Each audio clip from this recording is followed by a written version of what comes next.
Graças e paz, irmãos, amém? Boa noite. Bom estar com os irmãos hoje. Estou no Rio desde sexta-feira. Tivemos um tempo aí com os irmãos do Roberto Feitosa lá na Blitz. Tivemos em Anchieta domingo. E desde ontem a gente está aqui com os irmãos aqui na PGL participando da Missão Cidade. O nosso coração ele se alegra com aquilo que os nossos olhos contemplam nesses dias. Já faz algum tempo que nós que somos do sul do Brasil, desde que nos unimos ao Luciano, pastor Sérgio, depois conhecemos o Rodrigo mais de perto, que a gente tem uma expectativa sobre a igreja do Rio de Janeiro. Eu já falei isso, acho aqui, já falei por onde eu passo, mas eu repito sempre que o Rio de Janeiro é um lugar de influência nessa nação. Ele influencia na música, na dança, na cultura. Existem muitos pensadores do Rio de Janeiro, ele influencia na área da política. Muitas coisas que tocam o Brasil e que acontecem no Brasil, elas surgem e elas partem do Rio de Janeiro para o resto da nação. É um lugar de influência. E o Rio de Janeiro também, ele é a porta de entrada das nações para o Brasil. O mundo conhece o Brasil através do Rio de Janeiro. Maior parte dos estrangeiros que conhecem o Brasil é porque tiveram no Rio de Janeiro. Qualquer imagem do Pão de Açúcar, em qualquer lugar do mundo, o camarada vai olhar e vai dizer Rio, porque é um lugar de influências, é uma porta de entrada. E nesses dias nós nos alegramos com aquilo que o Senhor está movendo, porque acreditamos que nesse tempo o Senhor está edificando a sua casa e Ele está despertando uma geração que vai cumprir o seu propósito. Nós entendemos que durante um tempo as pedras foram espalhadas, aquilo que Eclesiastes diz, Eclesiastes 3, que há um tempo determinado para cada propósito debaixo do céu. Eclesiastes 3:5 diz que há um tempo de espalhar pedras e um tempo de juntar as pedras. Durante um tempo parece que as pedras foram espalhadas. A igreja brasileira, ela vive um momento, parece que de desordem. A gente olha de fora e vê uma desordem acontecendo. Mas nós também estamos vendo as pedras vivas desses dias sendo ajuntadas novamente para a edificação da casa do Senhor. Aquilo que Pedro diz, que nós somos pedras vivas e quando nos unimos nos tornamos casa espiritual. E nós entendemos que esse é um tempo onde as pedras vivas, elas estão sendo unidas para o cumprimento de um propósito. O Senhor, Ele tem uma obra para fazer. O Senhor, Ele tem uma missão. E o meio que o Senhor se movimenta é a sua igreja. O tempo de Deus é hoje. Nós costumamos dizer que Deus tem uma missão. A missão de Deus, tocar e ganhar o mundo. O método que Deus vai usar para tocar e ganhar o mundo se chama igreja. Deus não vai usar outro método. É a minha vida e a sua vida. Nós somos igreja. Eu sozinho sou uma pedra viva, mas nós juntos somos casa espiritual. E é por esse meio que Deus se movimenta. Quando nos unimos pelo mesmo propósito, a igreja é o encontro dos homens em torno de Cristo. E nesses dias nós vemos Deus juntando os homens em torno dele, do Senhor Jesus, para cumprimento da sua vontade. Ele tem uma missão: tocar o mundo, ganhar o mundo. Ele tem um método, a igreja, a minha vida, a sua vida. E Ele tem um tempo. O tempo de Deus para essas coisas acontecerem se chama hoje. O dia chamado hoje, o tempo chamado agora. Há uma responsabilidade sobre a nossa geração. Há um encargo sobre os nossos dias. Por isso nós entendemos que quando olhamos de fora, parece que há uma desordem no nosso meio. Eu não sei qual é o sentimento dos irmãos a respeito da igreja brasileira, né, nesse tempo.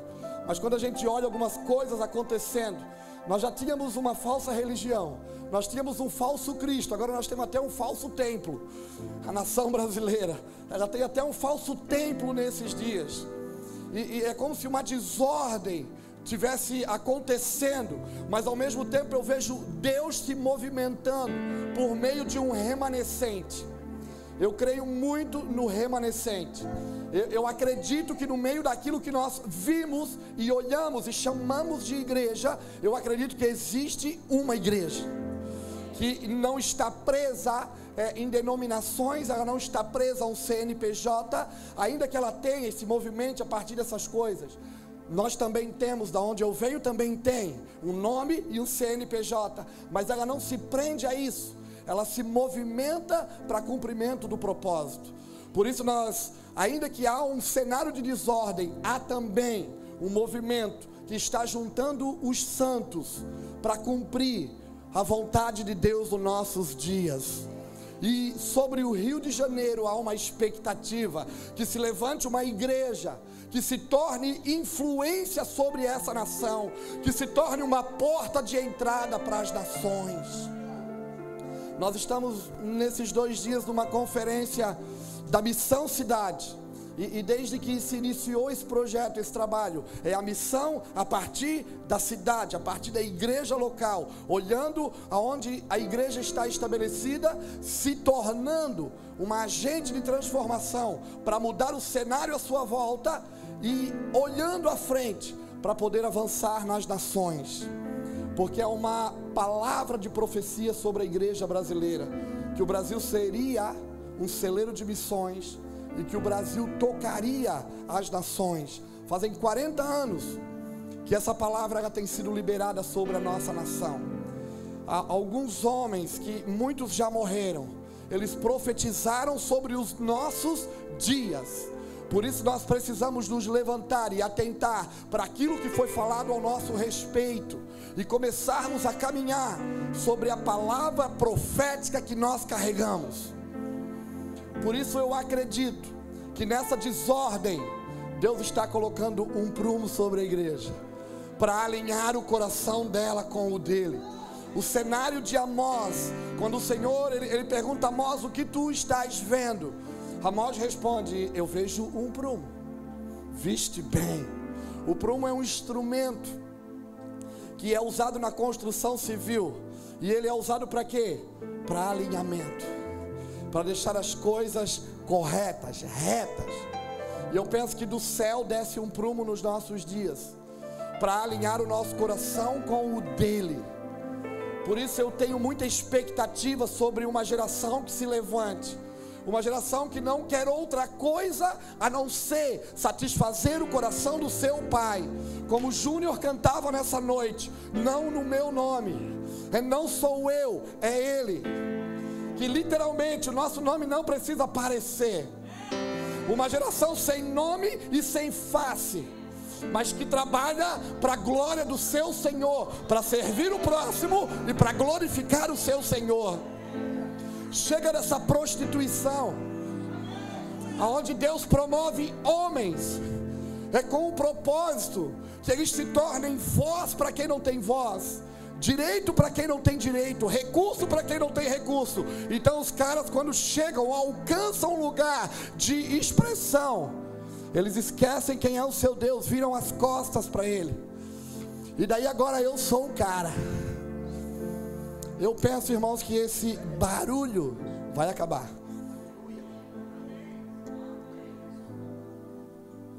Até porque de onde eu venho tem um ditado popular que diz que barulho de prato não quer dizer que tem comida na mesa.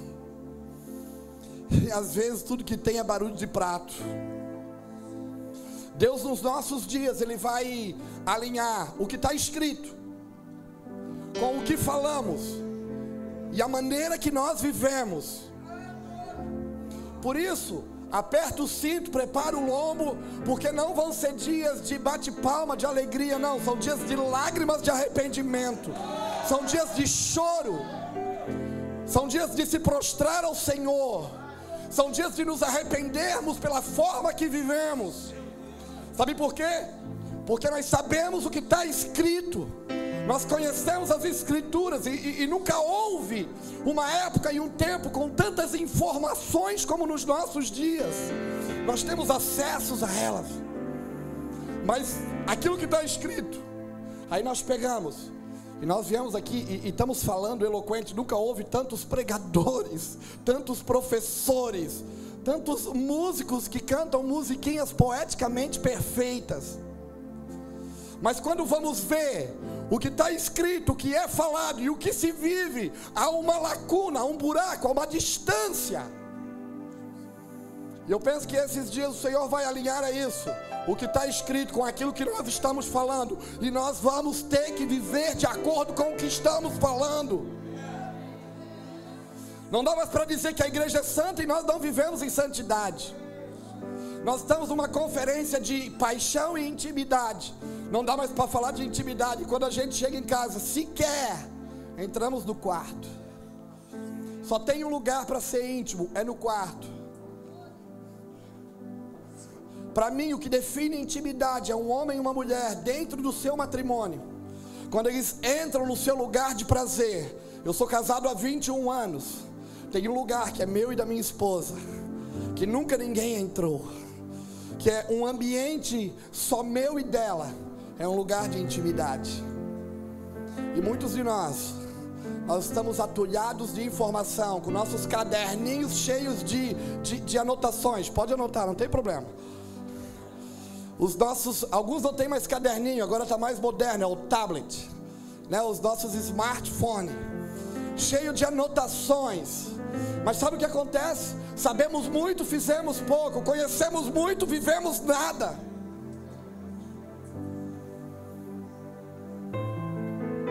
Eu não vou dar aula. A aula é segunda-feira que vem, até porque não sou professor. Mas nós temos um encargo para esses dias. Eu também não tenho uma palavra específica para os nossos dias, mas eu tenho um sentimento que me faz todo dia acordar pela manhã e desejar estar mais perto do meu Senhor. Que me faz todo dia, ainda que eu seja cheio de limitações, me faz me aproximar do meu Senhor e buscar de alguma maneira tocar o seu coração. Júnior falou aqui ontem, quem esteve aqui ontem ouviu, e ele falou que não adianta ter boas intenções. Não adianta só querer fazer coisas boas, que aparentemente são boas. É preciso fazer a coisa certa, do jeito certo. Nesse tempo nós ensinamos bem, mas nem sempre nos movimentamos bem. Atos 1, quando Lucas escreve a carta, o livro de Atos, e ele está mencionando a Teófilo, ele diz: me pareceu bem escrever a respeito das coisas que Jesus fazia e Jesus ensinava. Nós estamos ensinando, talvez, quase nunca tentando fazer. A Bíblia diz que Jesus fazia e ensinava. Nos nossos dias nós ensinamos e não fizemos. E quando vamos buscar, Luciano, conhecer ou ter informações, não é para fazer, é só para informar os outros, não é para viver, é só para nos tornar bem informados. Então essa geração não é informação que falta para ela. Falta para ela um posicionamento. Até porque eu acredito que o que faz a diferença nos nossos dias não é o quanto eu sei da Escritura, ou o quanto eu tenho de conhecimento a respeito dela, mas é o quanto eu me esforço para viver aquilo que eu já sei. Talvez eu não precise saber tudo, nem Deus exija que eu entenda de tudo, mas que eu me esforce para viver aquilo que eu já sei. Não dá mais para dar desculpa. Não dá mais para dizer eu não sabia, porque nós sabemos o que precisamos fazer e como temos que viver. Não adianta só fazer coisas que aparentemente são boas. É necessário fazer a coisa certa, do jeito certo, da maneira correta. Sabe por quê? Porque a coisa certa, feita do jeito errado, provoca a morte. A Bíblia diz em 1 Crônicas 12, o cenário de 1 Crônicas 12 é Davi indo a Kiriat Jearim, na casa de Abinadab, buscar a Arca da Aliança, que representava a presença do Senhor. A presença do Senhor que durante aproximadamente 100 anos estava fora do seu lugar. desde os dias de Ofni e Finéias, 2 sacerdotes vagabundos sem vergonha, filhos de Eli, que tem uns desses hoje por aí, que antes da gordura, daquilo que cabia ao Senhor ser queimado, eles tiravam do altar. Não precisa ser muito inteligente para identificar por onde eles andam, porque não trabalham por propósito, trabalham para benefício próprio. E desde os dias de Ofni e Finéias, a arca da aliança, ela tinha sido retirada, removida da tenda da congregação, ou do tabernáculo. Eles foram para uma guerra, aí eles estavam levando um couro, aí acharam, vamos buscar a presença de Deus. Com a presença de Deus nós não podemos tratar de qualquer jeito e nem brincar com ela, temos que ser zelosos. Então foram buscar a arca da aliança, acabaram mortos, ela foi roubada. Os filisteus achavam que estavam levando algo de valor, uma caixa de madeira de acácia revestida de ouro. Aí levaram um couro também. Nas 5 cidades por onde ela passou, ela causou um alvoroço, pragas foram liberadas. Para eles era só uma caixa de ouro, mas aquilo representava a presença do Senhor. E depois disso eles devolvem ela a Israel, fazem uma carroça, botam a arca em cima, uma junta de vaca e devolvem.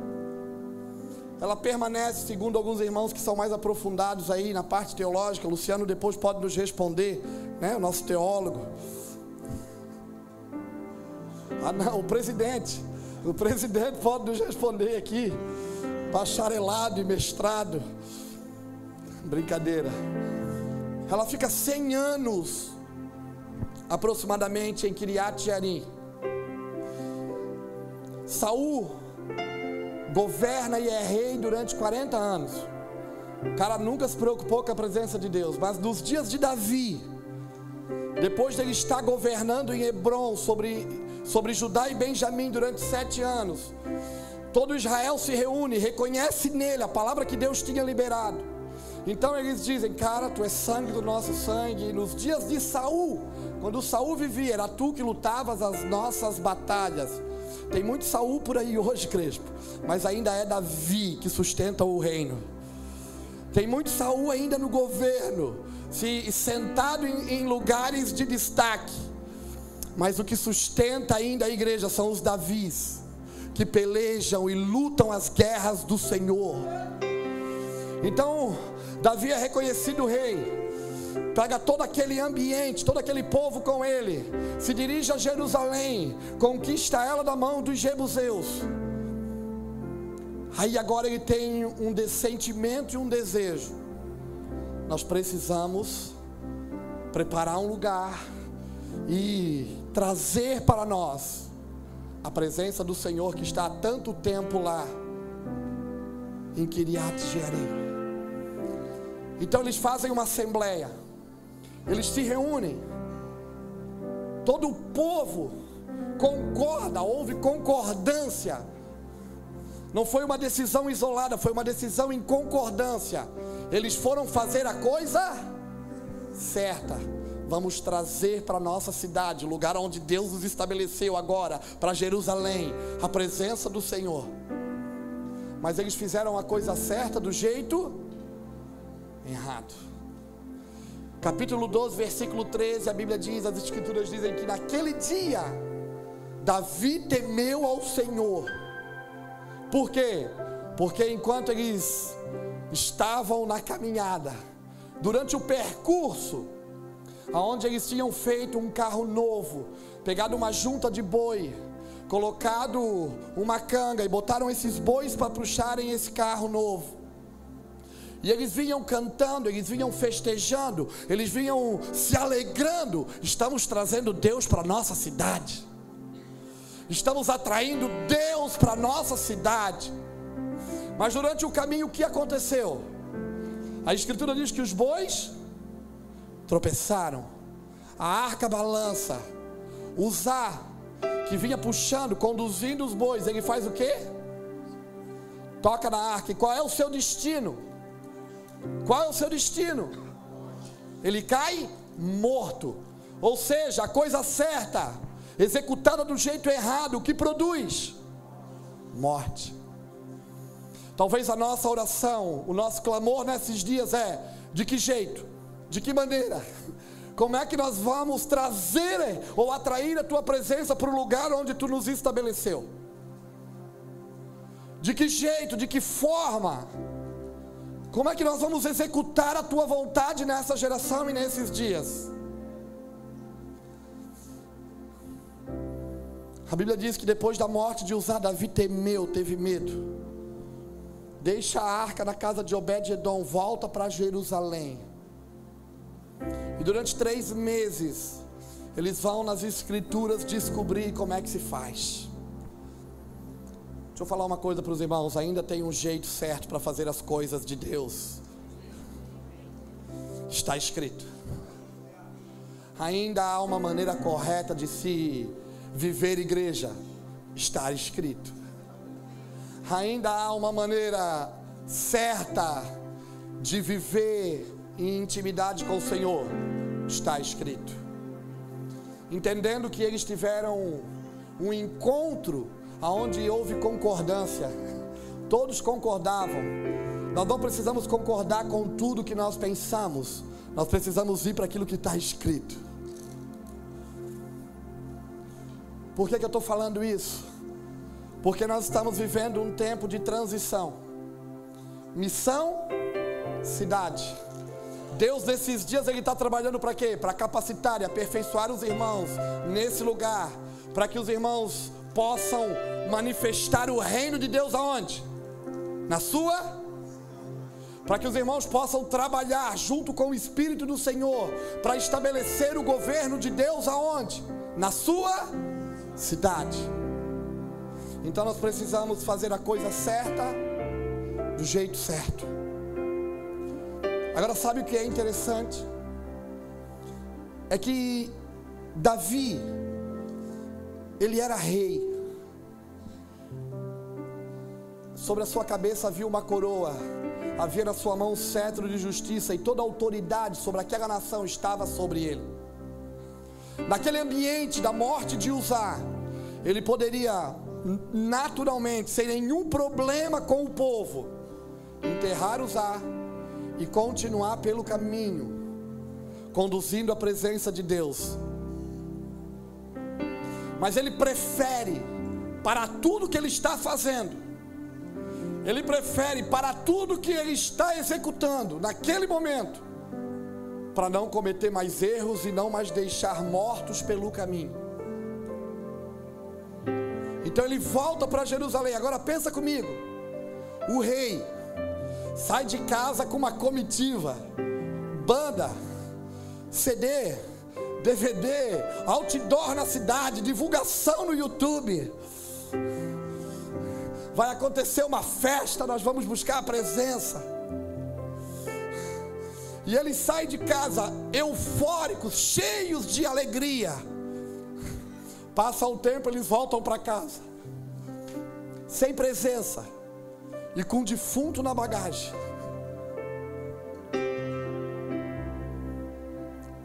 Sabe qual é a diferença de Davi para muitos de nós e para os nossos dias? É que muitos desses dias também estão tentando atrair Deus para a sua cidade. Eles estão pelo caminho, pulando, cantando, fazendo festa.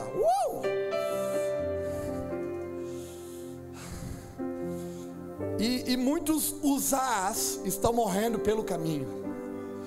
Por quê? Porque eles até desejam fazer o que é certo, mas estão executando do jeito errado. E por causa disso, no meio das suas festas, no meio da sua euforia e da sua alegria, alguns Uzás tocam na arca, caem mortos.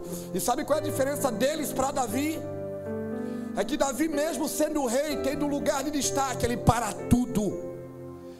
Porque aquela morte, ele diz, é responsabilidade minha. Enquanto eu estou no governo, enquanto eu estiver aqui, ninguém mais morre por causa disso. Então ele prefere parar tudo, voltar para Jerusalém sem presença, com o defunto na bagagem, mas aqui ninguém mais morre. A diferença de Davi para muitos nos dias de hoje é que, Quando Uzá morre pelo caminho, eles dizem: faz uma cova, enterra. Desgraçado, miserável, isso não é problema meu. Tocou na presença, morreu. Vai para o inferno, pecador. Eu não tenho tempo para perder com essas coisas. Eu estou indo para Jerusalém. Os irmãos estão me entendendo? Por que eu falo isso? Porque eu creio que no meio da igreja existe uma igreja de Davis, de homens que, quando olham algumas mortes à sua volta, eles estão assumindo a responsabilidade, dizendo: é responsabilidade minha, esse negócio é comigo, eu estou aqui como representante de um reino, o meu Deus não é de morte, é de vida, eu sou um agente de transformação, e eu vou trabalhar para a minha cidade. Agora ninguém mais morre enquanto eu estiver conduzindo a presença. Por isso que eu digo que essa prostituição gospel vai acabar. Porque esses que se dizem reis, mas deixam os seus mortos pelo caminho, vão ter que dar conta de muitas coisas. Vão ter que dar conta de muitas coisas que eles não assumiram responsabilidade. Agora entendam uma coisa: o que eles fizeram de errado? A coisa certa, feita, executada, produzida do jeito errado, produziu morte. O que eles fizeram de errado? A Bíblia diz que quando eles chegaram em Kiriat Jearim, eles fizeram um quê? Um carro novo, uma carroça. Pegaram uma junta de boi e botaram a presença de Deus em cima. Quem é que tinha feito algo semelhante a isso antes deles?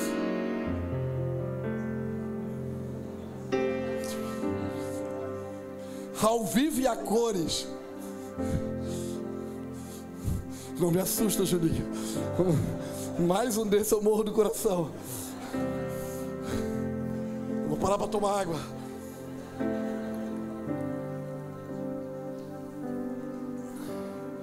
Quem é que tinha produzido ou conduzido a presença de Deus com algo semelhante a esse antes de Davi?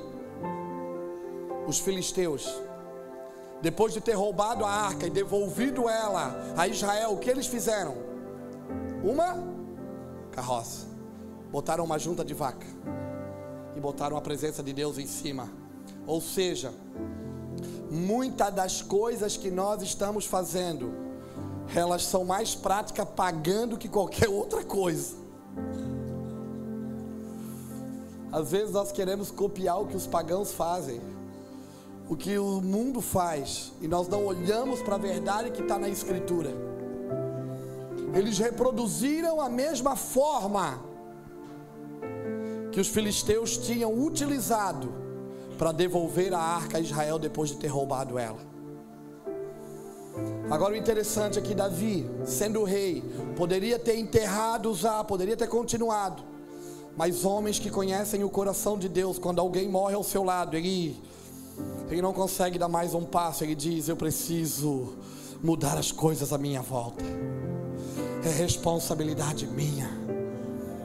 Ele volta para Jerusalém. Agora pensa, irmão, o rei sai de casa, provavelmente as pessoas nas casas aplaudindo. Lá vai o rei, vai buscar a presença. Lá vem a missão cidade. Lá vem o rei, ele vai trazer a presença de Deus. Há um lugar que nós preparamos para ela aqui. Há um ambiente para a presença nesse lugar. Vamos lá. Aí depois de um tempo, lá volta o rei, cabisbaixo, deu tudo errado, sem presença, carregando o corpo de Uzá, conhecendo o homem, irmão, como a gente conhece, que o homem é miserável, falador, fofoqueiro, murmurador, julga todo mundo. Não estou falando de extraterrestre, estou falando de nós, porque é assim que nós somos. Tem que deixar de maquiagem, irmão. Tem que deixar esse negocinho, dessa falsa santidade. Tem que entrar no lugar de verdade, de transparência. Esse falso evangelho, essa falsa vida, essa falsa santidade. Conhecendo o homem como a gente conhece. Penso eu que nos 3 meses que se passaram, o povo em Jerusalém dizia: ó, viu lá, Feitosa? Os caras quiseram meter a mão no negócio, rapaz, tá vendo? Já começou a morrer gente. A mão de Deus, ó, Deus se indignou que os caras tá irado. quiserem mexer com esse negócio de escola, de missão, querem ir para a rua, querem fazer isso, querem fazer aquilo. O povo é falador, irmão. E penso que nesses 3 meses o povo falou e falou muito.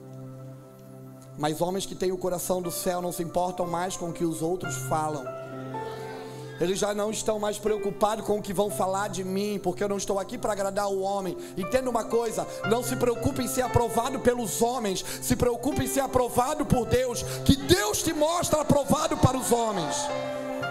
O problema é que a gente às vezes quer só o reconhecimento dos homens. A gente gosta dos tapinhas nas costas. Uau, que bom, você é o cara. Não se preocupe em ser aprovado pelos homens, se preocupe em ser aprovado por Deus, porque Ele vai te mostrar aprovado para os homens, e daí é tudo com Ele. Aí a responsabilidade é dele. Davi coloca, irmão, o seu reino, a sua coroa, para que todos pudessem falar. Ele não se preocupou com a sua imagem, ele se preocupou em fazer a coisa certa. Muitos de nós não fizemos o que é certo porque estamos preocupando com a nossa imagem. O que estão pensando da gente? O que estão pensando de mim? Depois de 3 meses, eles descobriram como se conduzia a presença de Deus. Eles voltam aonde? Na casa de Obed-Edom. E a Bíblia diz que durante esses 3 meses a casa de Obed-Edom foi muito abençoada. Deus queria ensinar algo para a família de Davi também, porque o texto diz que a família de Obed-Edom foi abençoada. Davi vinha com um problema dentro de casa já há algum tempo. Ele, sem referência familiar, ele precisava ter um entendimento sobre família. Agora, a Escritura vai dizer que eles não fizeram mais uma carroça, não pegaram mais uma junta de boi, mas eles convocaram os sacerdotes, porque a Escritura diz que a Arca da Aliança era conduzida nos ombros do sacerdote. E a cada 6 passos, eles paravam, eles baixavam a arca, e eles sacrificavam ao Senhor.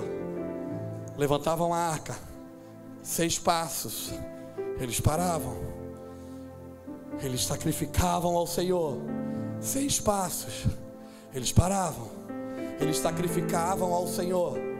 O que eu aprendo com isso? A Escritura vai dizer que eles sacrificavam nesses dias, o sacrifício desses dias eram bois. No primeiro momento, eles fizeram um carro novo com uma junta de boi. Carro novo na Escritura representa resultados rápidos. O boi simboliza a força do homem. Ou seja, na força do homem, buscando resultados rápidos, eles queriam trazer a presença de Deus para Jerusalém. E às vezes nós cometemos esses erros. Na nossa força, buscando resultados rápidos, a gente faz as coisas do nosso jeito. Então, na força do homem, buscando resultados rápidos, provocou a morte de Uzá. Agora, aprenderam a fazer do jeito certo. A cada 6 passos, paravam e sacrificavam boi. O que eles sacrificavam? O que? O que eles estavam dizendo? Não do nosso jeito, do teu jeito. Não segundo aquilo que nós gostaríamos que fosse, mas segundo aquilo que o Senhor deseja. Não da nossa maneira, mas da tua maneira. E outra coisa, eu não sei dizer para você quanto boi foi sacrificado. Eu não sei quanto tempo eles levaram. Alguns dizem 6 meses, outros dizem que levou 1 ano, outros dizem que foram milhares e milhares de sacrifício até entrarem em Jerusalém.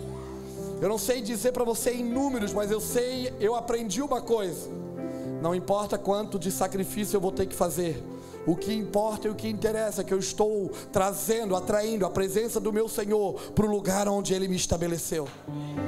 Não importa quantas vezes eu vou ter que sacrificar, quantas vezes eu vou ter que renunciar, mas o que determina nesses dias é que eu vou trazer o meu Senhor para o lugar onde Ele me estabeleceu como igreja.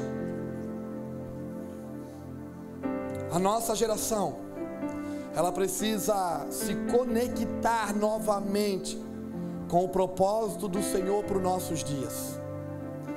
A igreja desses dias tem uma missão, porque Deus tem uma missão, e o método que Ele usa é a igreja, e o tempo de Deus é hoje, e nós precisamos nos alinhar, nos conectar com esse propósito.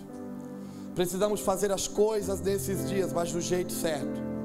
Não dá mais para fazer segundo aquilo que nós achamos, segundo o modelo que nós entendemos, segundo os nossos padrões, porque aquilo que nós vamos fazer nesses dias tem um modelo e tem um padrão. É o modelo de Deus e é o padrão de Deus. Por isso nós temos que nos submeter e nos sujeitar àquilo que o Senhor está falando no nosso tempo, no dia chamado hoje e no tempo chamado agora. Fala a verdade, quando a gente fala de intimidade, quem é que a gente lembra? Um cara íntimo, Davi, por causa dos seus cânticos, por causa da sua submissão, por causa da sua sujeição ao propósito de Deus. Um cara que ganhou um lugar de destaque, mas nunca se prendeu ao trono e à coroa. Um cara que sempre esteve preocupado em criar um lugar onde Deus pudesse se manifestar. Talvez um dos salmos que é desafiador para a minha vida é o 132, quando diz: lembra-te do teu servo Davi, e dos votos que ele fez contigo.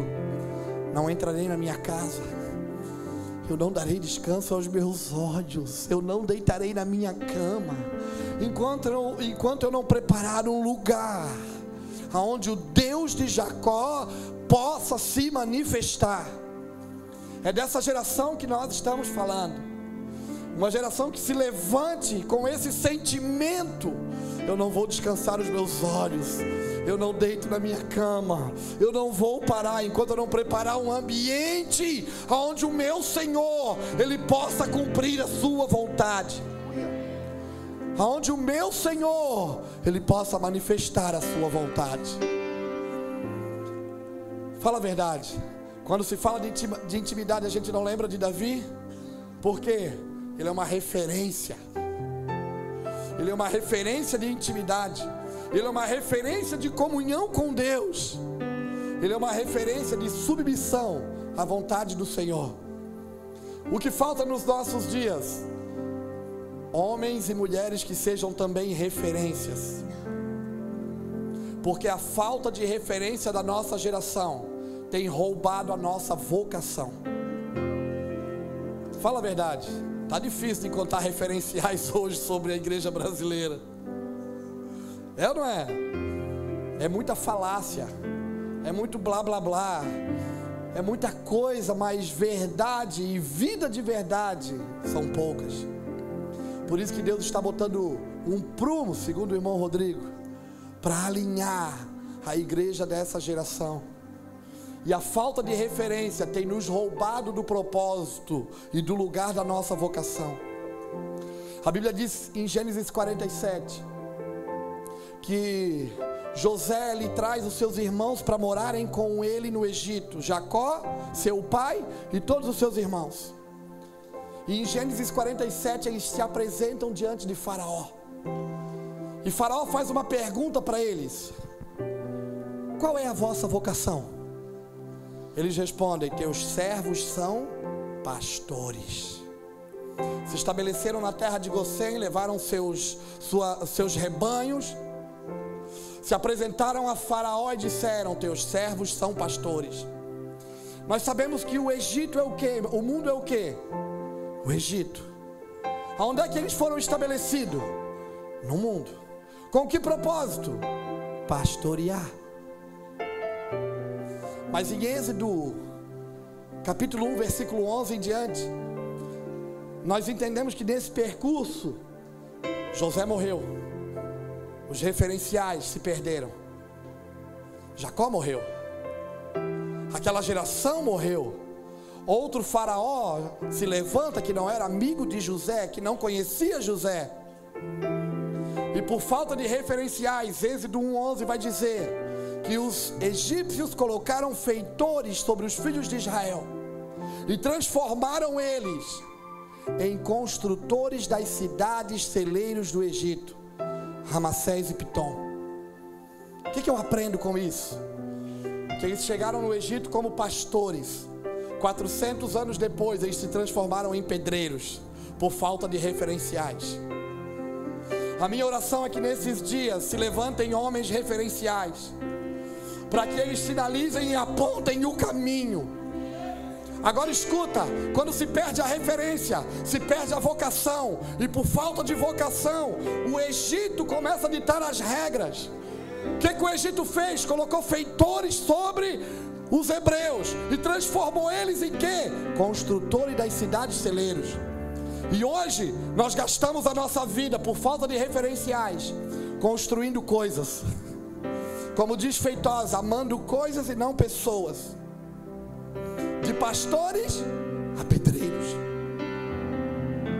Que nós possamos resgatar nesses dias referenciais para a nossa geração, que apontem, que sinalizem o caminho. Deixa eu falar para você outra coisa. Os hebreus se transformaram em construtores das cidades celeiros. Muitos de nós gastamos mais tempo construindo celeiro do que satisfazendo a vontade de Deus. Deixa eu falar para você, os celeiros que você constrói nessa terra não podem mais te alimentar. Eles não podem te sustentar.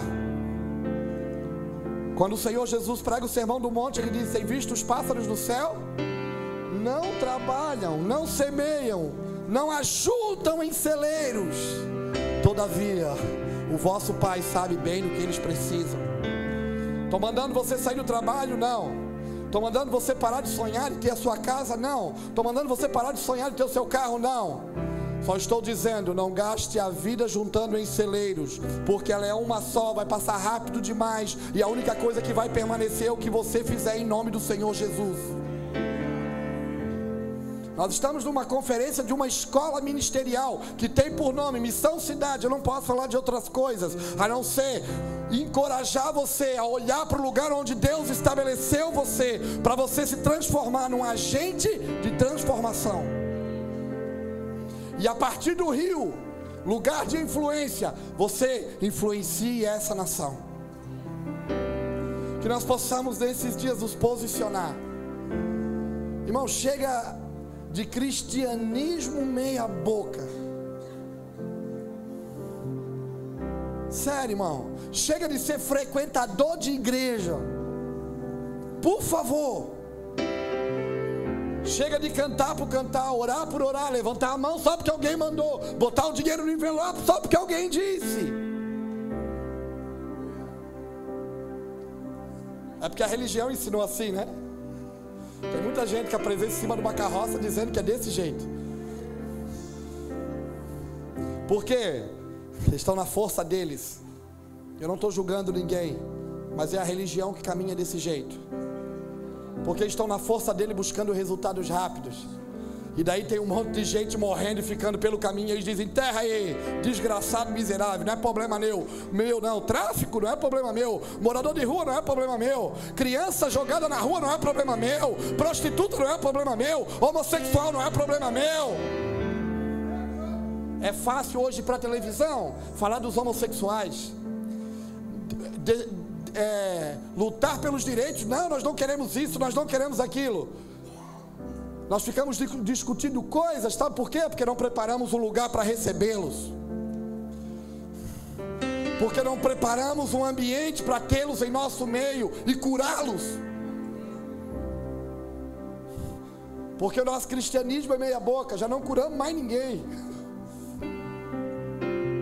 E pior, não curamos ninguém, nem se preocupamos em construir hospital. Porque pelo menos se estivesse construindo hospital, estava preocupado em curar uma nação, em curar um povo.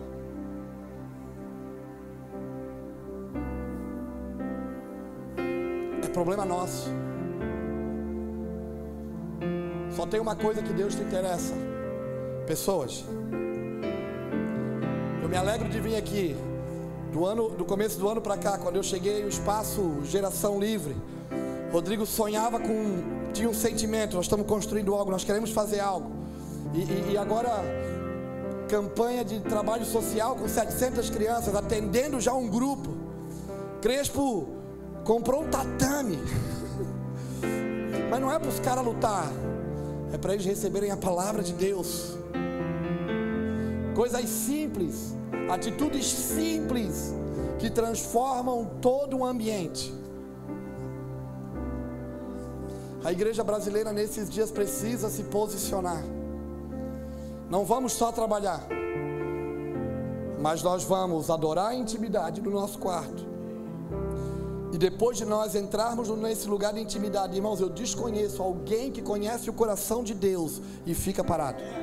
Eu desconheço alguém que está em intimidade com Deus, que não se preocupa com as mazelas à sua volta. Eu desconheço.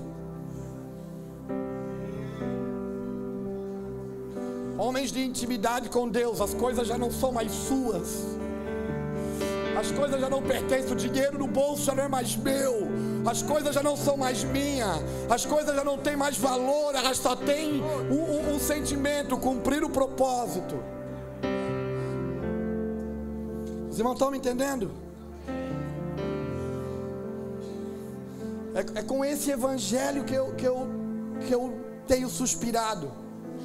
Irmãos que estão dispostos a qualquer coisa, porque estão comprometidos. A gente costuma falar que há uma frase nos últimos dias que tem sido encorajadora para a minha vida, de um missionário que na década de 50 viveu no Equador, entre os Aucas. E ele diz: ao chegar o dia da nossa morte, que nós não tenhamos mais nada para fazer a não ser morrer. Ou seja, que nós possamos cumprir a missão que o Senhor confiou em nós. Ao chegar o dia da nossa morte, não tenhamos mais nada para fazer a não ser morrer. Paulo viveu e fez isso. Quando ele escreve a sua segunda carta a Timóteo, seus últimos dias de vida, preso num cárcere em Roma, ele diz o quê? Combati o bom combate, guardei a fé e completei a carreira que me foi proposta. Ele só esperava a morte porque o que tinha sido confiado, ele já tinha cumprido. Essa nação e a igreja dessa nação clama por avivamento, clama por coisa. Deus vem como tu nunca veio antes, não é assim? Nós queremos viver nesses dias, Senhor, coisas que nenhuma geração viveu. Nossas canções, nossas orações falam disso. Sabe quando nós vamos viver coisas que nenhuma geração, que outra geração não viveu? Quando nós estivermos dispostos a fazer coisas que nenhuma outra geração fez. Então nós vamos viver coisas que nenhuma outra geração viveu. E sabe que algumas gerações antes de nós fizeram?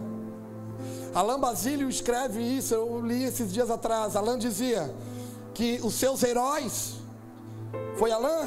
Acho que foi Alain, ou alguém parecido contigo, Alain, que os meus heróis, eles morreram em fogueiras, eles morreram crucificados, eles morreram esquartejados, eles morreram enforcados. Esses são os meus heróis. Querem viver coisas que nenhuma outra geração viveu? Nosso evangelho é meia boca, irmão. A gente reclama quando falta arroz no pote. Se tiver que morrer, então está lascado.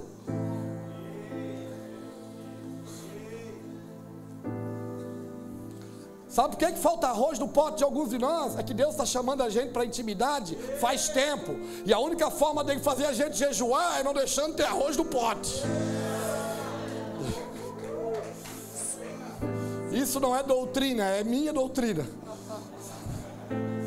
Essa é uma doutrina pessoal. Vocês não estão me entendendo? Cara, a gente é uma geração meia boca. Reclama muito. Murmura por quase tudo. Insatisfação constante. Ai, irmão, vai tomar banho. Sério?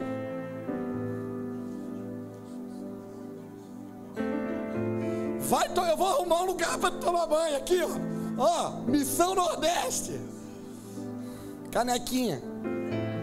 Vou arrumar um lugar para te beber água de cisterna. 3 dias tomando água, dá uma diarreia. Depois de 3 dias de diarreia, sabe como é que é? Tem que ir lá pro negócio segurando a língua para ela não ir junto, porque vai tudo embora. Os irmãos estão me entendendo? Há um despertar nos nossos dias. Eu não estou dizendo que, e agora, irmão, tem que sofrer para ter Deus. Não, irmão. Porque Ele é um Pai que cuida dos seus. Mas temos que estar dispostos a obedecê-lo. Escola ministerial, Missão Cidade.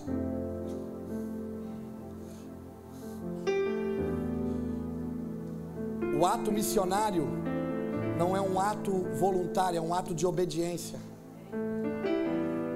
É obedecer o propósito do Senhor. Quanto eu vou ganhar para fazer? Nada. Você já ganhou tudo que precisava.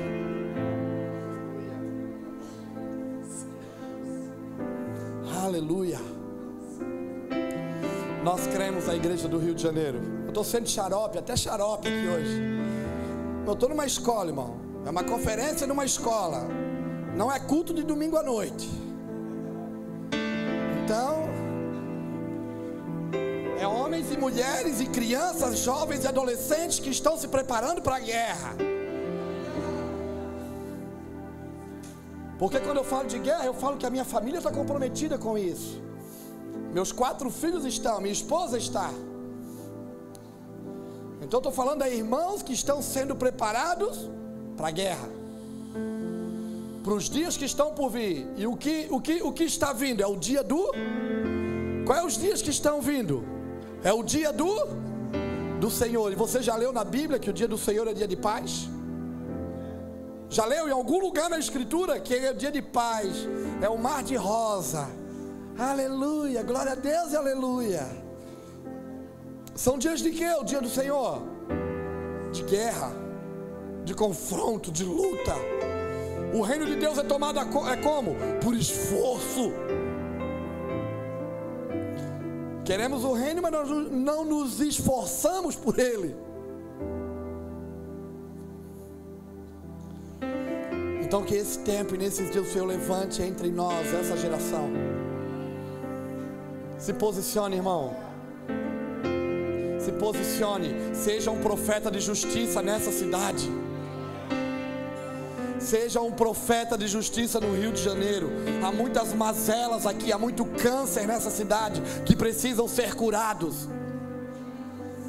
Você pode estar se perguntando: e o que é que eu faço? Por onde eu começo? Com aquilo que você tem na mão. Não dá mais para dar desculpa. Mas é uma cidade, é muita gente, é muita coisa para fazer. Com aquilo que você tem na mão. A Escritura fala que um dia Jesus, ele tinha pregado um dia inteiro, e no final do dia teve compaixão da multidão, porque eram como ovelhas sem pastor. Olhando para os discípulos, sabendo já o que ele ia fazer, mas desafiando os discípulos, ele disse: dá alguma coisa para eles comer. Os discípulos estavam incrédulos aquele dia, porque eles começaram a questionar: Senhor, o Senhor fala a verdade, o Senhor está de brincadeira aí com a gente. Como é que nós vamos arrumar pão para todo mundo?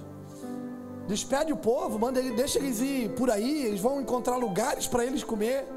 Não, dá vocês algo para eles comerem. Será que com 200 denários, será que nós tivéssemos muito dinheiro, nós ia comprar pão para toda essa multidão? Aí a Bíblia diz que em meio a esse ambiente havia o quê? Um menino, um moço, um jovem. Luciano falou isso aqui. Com 5 pães e 2 peixes. Como eu tenho orado pelos meninos dessa geração que carregam 5 pães e 2 peixes. Como eu sou desejoso por servir o Senhor junto deles. Porque, irmão, conhecendo menino, a Bíblia fala em algumas traduções moço, em outra jovem, em outra menino. Mas, irmão, adolescente. Eu tenho 4 filhos. Um tem 16 anos, é um adolescente. Eu conheço como ele devora a geladeira, irmão. Irmão, adolescente não pensa muito dos outros, não.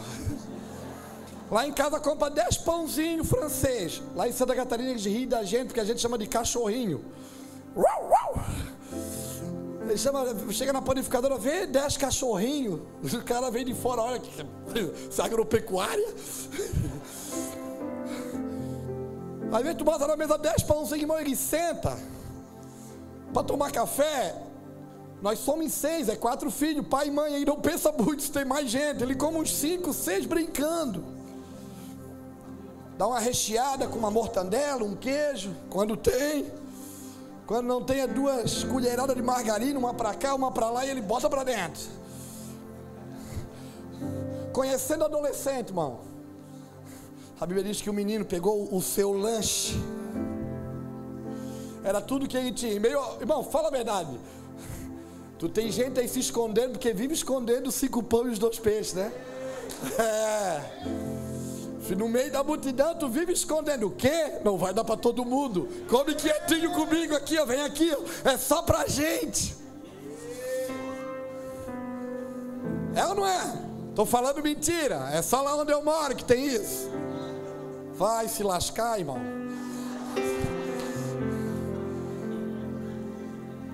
Nem adianta ficar bravo, nós estamos numa reunião de família. E a Bíblia diz: a ninguém deveis nada a não ser o amor. Você tem que me amar. É sua obrigação me amar. É meu direito ser amado por você. E a sua obrigação é me amar. O meu direito é sua obrigação. Não reclama. Deixa eu voltar com os jovens aqui. Virou bagunça, né? Um menino com 5 pães e 2 peixes. Ele não se esconde para comer sozinho. Mas ele pega o que ele tem e diz: está aqui. Coloca na mão dos discípulos do Senhor. Os discípulos pegam e dizem: Senhor, alguém apareceu com provisão. Sabe que às vezes nós olhamos para as dificuldades à nossa volta, para as problemáticas da sociedade, e a gente começa a colocar obstáculo. Como é que eu vou fazer? Por onde eu vou fazer? Como é que eu consigo? Por onde eu começo? Começa com aquilo que você tem na mão. Se for só 5 pães e 2 peixes, apresenta ao Senhor, porque o Senhor dá graças. E quando Ele abençoar e Ele partir, à medida que Ele repartir, vai multiplicar. Sabe por que muitos de nós não conseguem fluir em algumas coisas? Porque nós estamos há anos escondendo aquilo que nós temos só para nós. É meu. Vai todo mundo passar fome se depender de mim. Porque nós temos medo de ousar e de pegar o que a gente tem e dizer: está aqui, Senhor, está aqui. O que eu aprendo com isso? Não importa o tamanho do desafio e o tamanho da multidão à minha frente, eu pego o que eu tenho na mão, apresento a Ele, dou graças, e Ele é o maior interessado de transformar aquele ambiente de fome num ambiente de prosperidade. Os irmãos estão me entendendo? Não desprezem os meninos desses dias. Sabe aqueles pirralhos que perturbam a gente sempre? Sabe aqueles caras que você olha para eles: esse cara é muito chato. Eles carregam uma palavra para alimentar essa geração. Eu acredito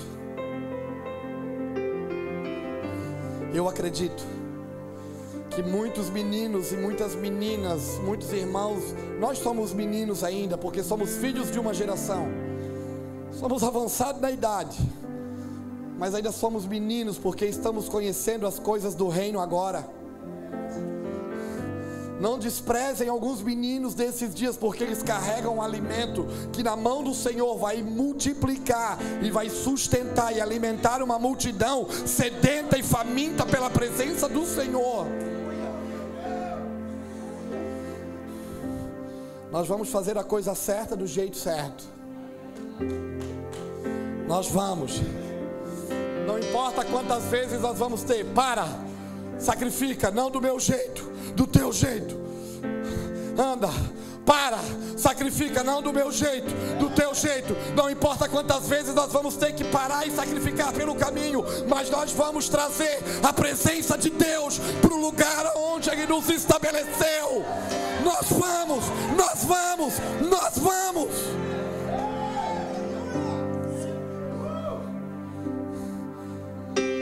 Por quê?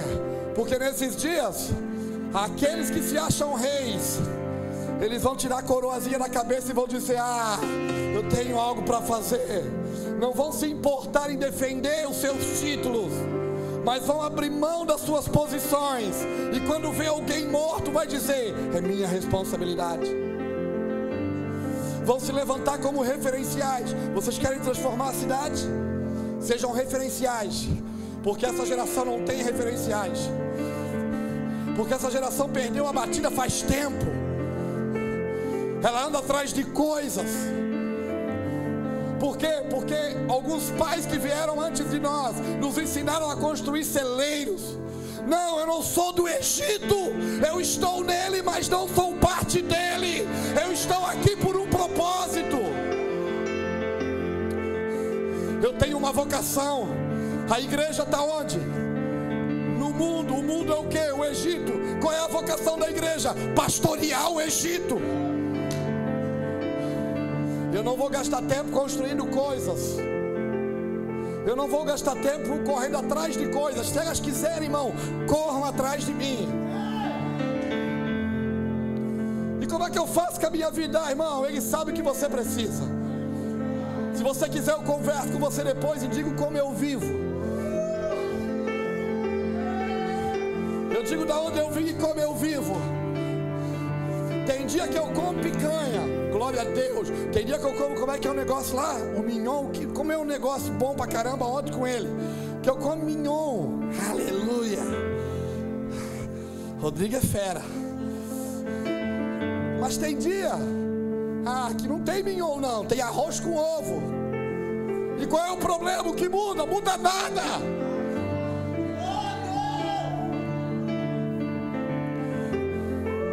Qual é o problema, cara? Eu estou trabalhando que eu preciso de uma casa maior. Cara, você não consegue nem manter essa aí pequenininha.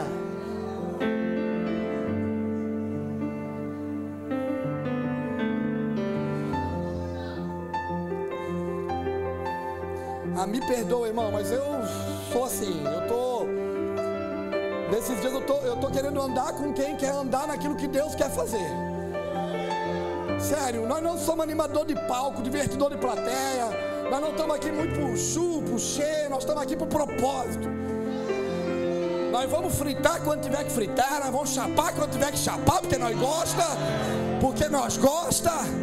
Mas é o seguinte, irmão, nós vamos cumprir o propósito. O problema é que a gente vive chapado. Vem para a igreja e bebe toda.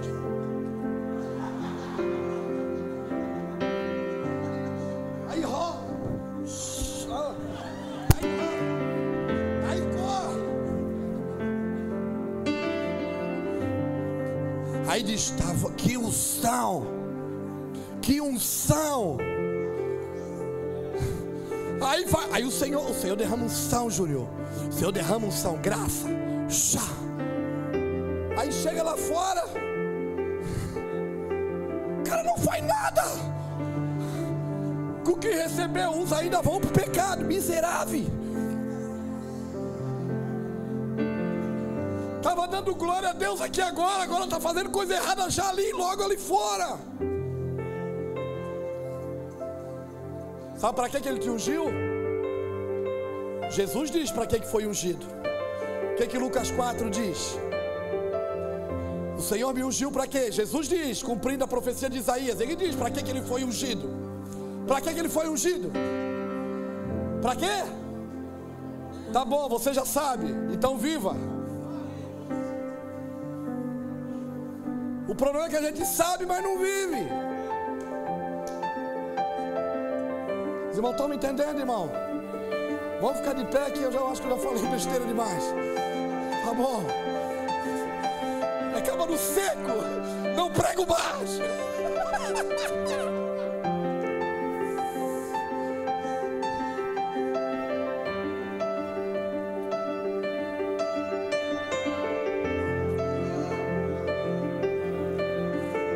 Aleluia.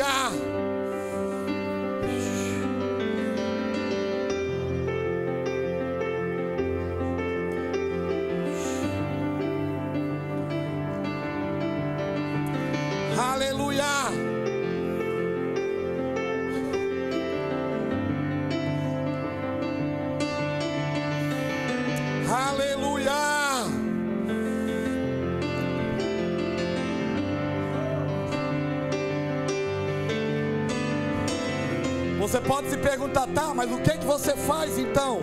Sozinho nada. Mas nos últimos anos, juntando as pedras vivas, nós estamos edificando um lugar para o Senhor se manifestar na nossa cidade. Desde 2007. Fica de pé, não é papai sentar não. Ela ficou muito tempo sentado também. Tô brincando, tá, irmão? Não, tô falando a verdade. Eu tô brincando, eu não sou assim, né?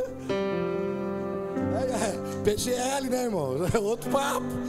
É outro papo. O bagulho aqui é louco.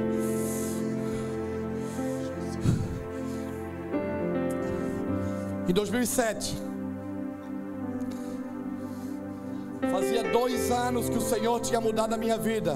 Eu conheço o Senhor há uns 19 anos, mas eu só vivo Ele há 9.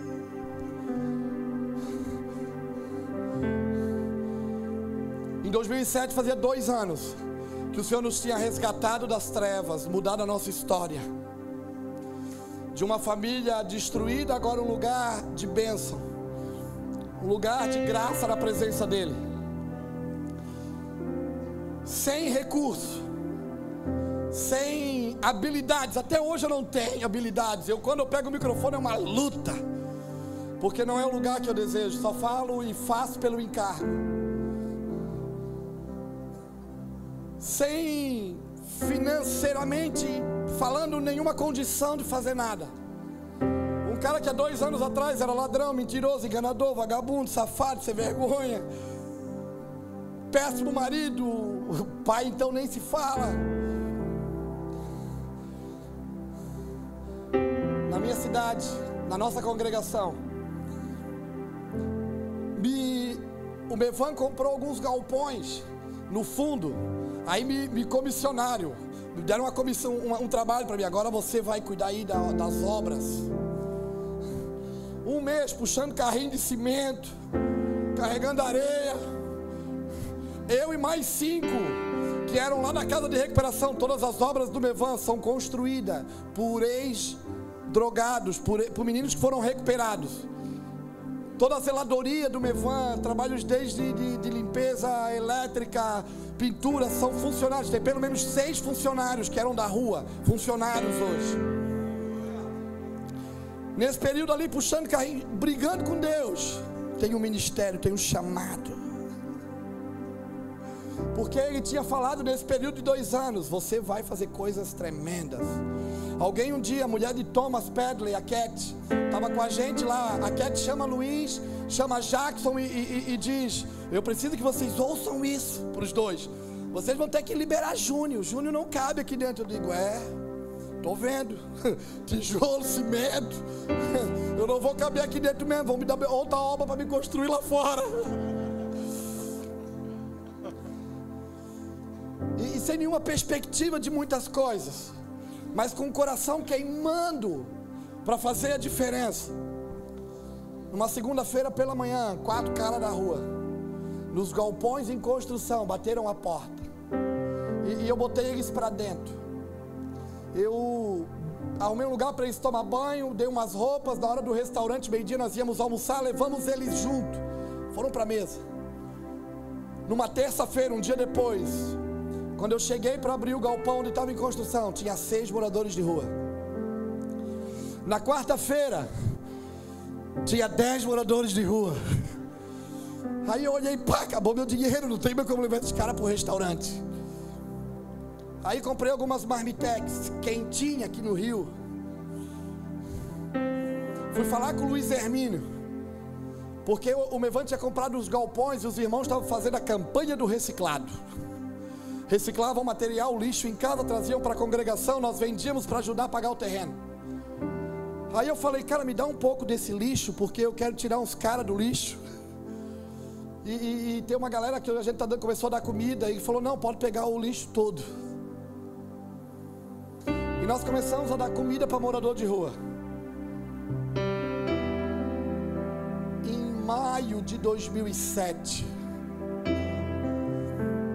O 2007 eu não computei, mas em 2008, num ambiente que não tinha estrutura, porque estava em construção, eu servi 13 mil almoços. com um grupo de irmãos. Alguns trouxeram umas panelas, outros um fogão velho, outros trouxeram umas toalhas. E a mesa era os andaime, que nós estávamos rebocando as paredes. Quando acabava na hora do almoço, puxava a mesa, limpava. Uma multidão, 70, 80 caras da rua, sem estrutura. Mas foi naquele lugar que Deus começou a forjar o meu ministério, o meu caráter.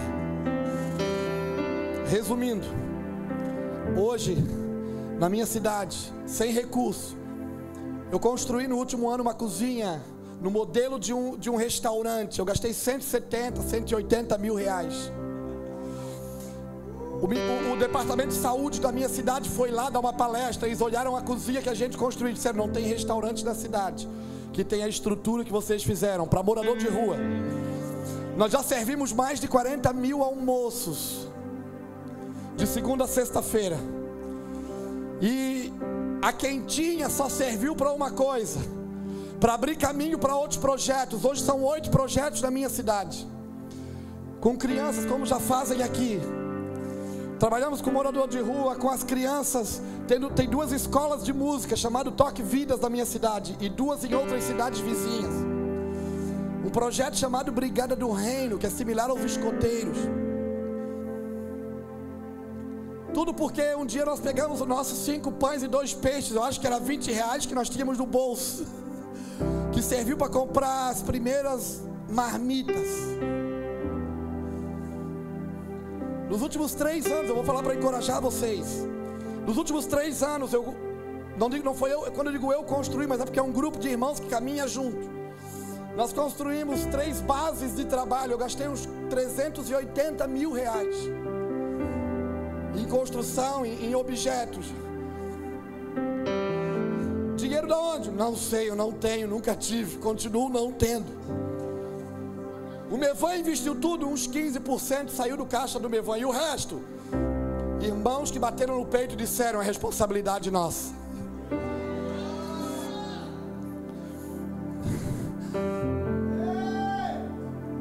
Há 2 meses atrás eu tomei uma decisão. Nós temos uma instituição, pastor Sérgio tem ela aqui, Instituto Humanitário e Educativo SOS Vida. Eu fui o cara que abriu o caminho para isso funcionar lá no Mevan, esse social. Fiquei 7 anos trabalhando com isso. Há 2 meses atrás o Senhor nos pediu. Sabe quando você cria um filho, e daí depois que você cria, você tem que dar para alguém criar? Deus disse: sai da frente. Eu tive que pegar o que eu construí, o que era meu. Eu chorei tanto. Eu passei tanto trabalho, ninguém viu as minhas lágrimas por causa disso. Quantas vezes eu tirei dos meus filhos para colocar ali, e agora Deus diz: sai da frente.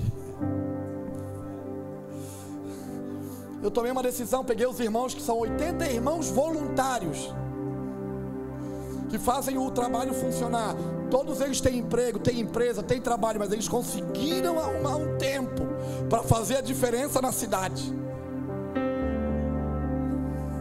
Eu estou falando isso porque eu sei que muitos irmãos aqui fazem. Eu sei que a PGL, sei que Mevan, sei que a galera está se mobilizando e movimentando para esse lugar. Eu quero encorajar vocês, não tenham medo. Eu passei 2007, 2008 dentro de um galpão cheio de lixo, 2 vezes por semana, porque eu precisava de 30 reais todo dia para comprar verdura. Eu não sei quanto eu preciso hoje todo dia, porque se eu tiver que fazer conta, às vezes a gente para quando faz muita conta. Mas daquele lugar lá do lixo, das 4 marmitas, dos 4 almoços, naquele primeiro dia, até hoje o Senhor fez coisas sobrenaturais. Eu vi jovens saindo da rua, eu vi mulheres saindo da rua, eu vi mulheres que prostituíam-se, moravam na rua, e os filhos do conselho tutelar em abrigos públicos hoje com ela. E Deus nos deu uma palavra: sai da frente. Por quê? Porque era o meu trabalho. O meu trabalho era abrir o caminho, ativar os irmãos e viabilizar o serviço, dar ferramentas para eles trabalharem. Eu cumpri. Por que eu falo isso? Porque eu estou naquele sentimento, naquele processo de transição com o sentimento de perda. Perdi tudo que eu construí. Eu falo isso porque às vezes nós construímos coisas e nós não estamos dispostos a largar para aquilo que o Senhor está propondo lá na frente. Eu deixei a minha cidade, alguns trabalhos. Por quê? Porque nós estamos hoje no Nordeste brasileiro e o Senhor me deu uma palavra: de volta para os povoados do sertão nordestino. Eu mandei um missionário há 2 anos atrás. No último ano eu mandei mais um casal. Há 2 meses eu mandei um carioca, André Schwindt. Andrezinho está lá com a gente. Tem 3 famílias trabalhando no sertão. Às vezes nós passamos um tempo construindo a nossa arca, assim como Noé, 100 anos construindo a sua arca. Passamos uma vida construindo coisas para um propósito. Gastou 100 anos, quase 100 anos, um pouco mais, um pouco menos, depende a linha teológica que você vai usar, para algo que foi usado alguns meses. Agora somos nós que decidimos: ou ficamos aqui idolatrando a arca que nós gastamos uma vida para construir, ou nós olhamos que as águas já baixaram e vamos percorrer a terra que está diante de nós. Há uma terra para nós percorrermos. E eu sinto de falar isso, que alguns aqui construíram coisas e tem medo de abrir mão. Ou você fica idolatrando a sua arquinha, meu irmão, ou você olha, as águas já baixaram, percorre a terra. E hoje nós estamos no Nordeste também, no Peru, na Europa. Missões que começaram com moradores de rua. Esse é às vezes pessoas vão lá em Itajaí e perguntam: qual é o segredo aqui, cara? Sei lá, nós queríamos tocar o coração de Deus. Nós vimos alguns caras morrendo, a gente tocou neles, porque Deus se manifesta através deles. Deus ama pessoas, a gente entendeu que se amarmos elas, estamos amando Ele, que se servirmos elas, servimos a Ele. E por causa desse sentimento, Deus tem nos levado às nações, a muitos lugares. E esses dias eu quero incentivar você: ore pelo sertão. Tem eu não vou pegar seu dinheiro não, nem levantar mantenedor. Não se preocupa não. Não que não precise, mas a cada dia o Senhor faz milagre lá. Se você quiser depois conhecer um pouco da Missão Nordeste, está aqui, tem algumas informações, tem o site, entra lá, vai mostrar um pouco. Só para você entender por que nós estamos no Nordeste. Porque entendemos que é a missão urgente da igreja brasileira.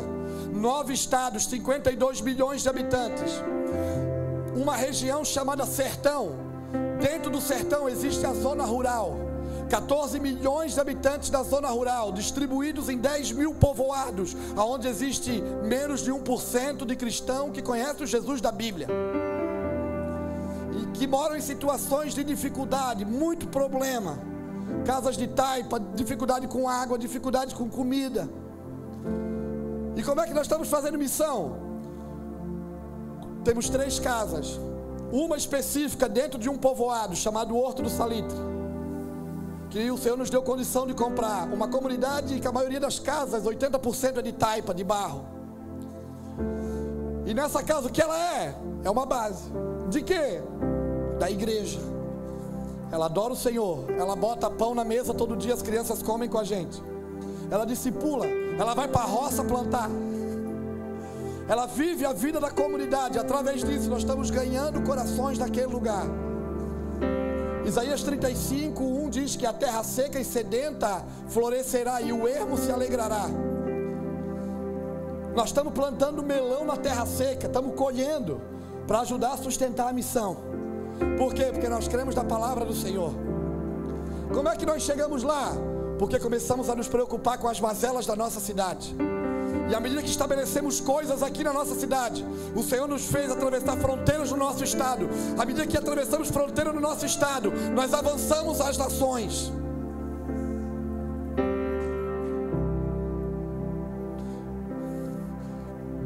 Para encerrar, eu só quero contar algo para você, para encorajá-lo. Você pode dizer: não, eu estou muito novo, não, eu sou muito velho, não, eu não sei, não, eu não consigo. No Peru nós temos 2 bases de trabalho. Na Amazônia peruana, na cidade de Pucallpa, nós temos um pastor chamado Pedro Cárdenas, 64 anos, aposentado, cara, idade avançada, poderia agora desfrutar da sua aposentadoria. Ele disse: não, baixa renda, mora num bairro de dificuldades. Irmão Pedro trabalha com discapacitados, ou seja, deficientes físicos. No Peru, os deficientes físicos não têm auxílio, como tem no Brasil, pode se encostar, aposentar. Não existe isso, eles viram mendigos.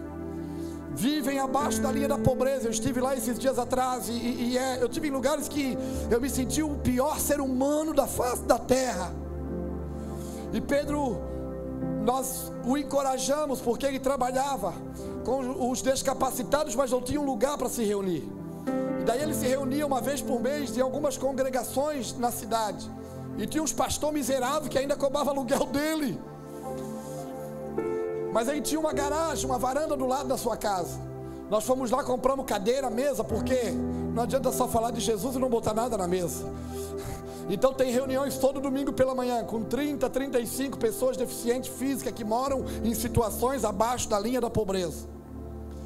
E eles têm um almoço. E eu tenho sido encorajado pela vida daquele homem. Por quê? Porque ele não olhou as dificuldades, ele não olhou para as suas limitações, ele olhou para aquilo que ele podia fazer.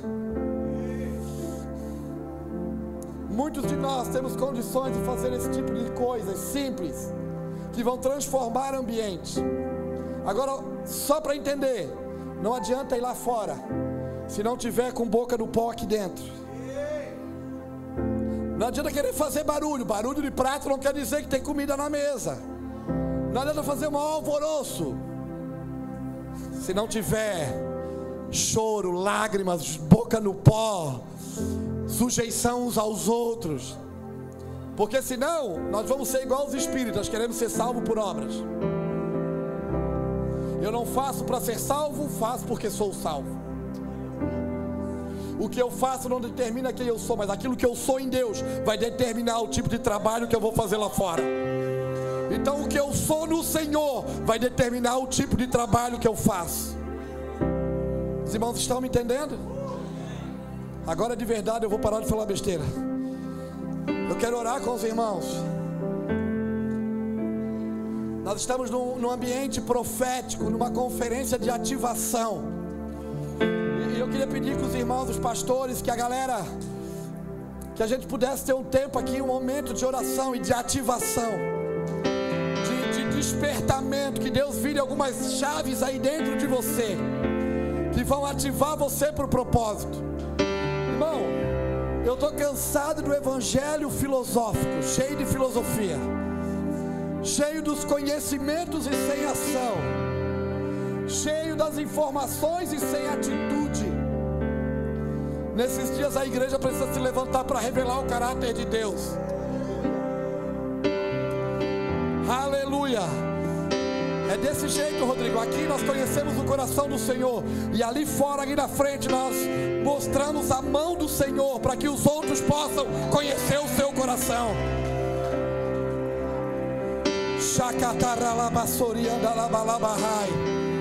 Vamos ter um momento de oração. Vamos ter um momento